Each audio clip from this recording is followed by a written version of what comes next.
Mağazadan elektrik çaydanı almışdım. İstifadə zamanı məhsulun qüsurlu olduğunu gördüm və geri qaytarmaq istədim. Lakin mağazadan dedilər ki, məhsul üçün ödədiyim məbləğin yalnız 50%-ni geri ala bilərəm. Bu nə dərəcədə doğrudur?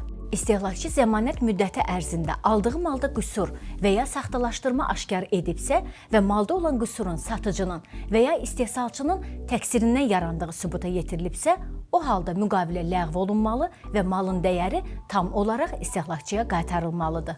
Amma ödənişi qaytarmadan öncə satıcı malın keyfiyyətini yoxlamağa borcludur.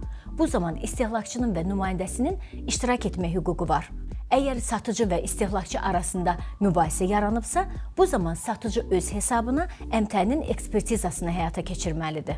Məhsulun müayinəsi zamanı malda qüsur aşkar edilməyibsə və malın qüsurunun istehlakçının istifadə və ya saxlanma qaydalarının pozulması zamanı əmələ gəldiyi sübuta yetirilibsə, bu zaman istehsalçı malı geri qaytarmaya bilər. Bu halda malın qaytarılması satıcı ilə qarşılıqlı razılıq əsasında həyata keçirilə bilər.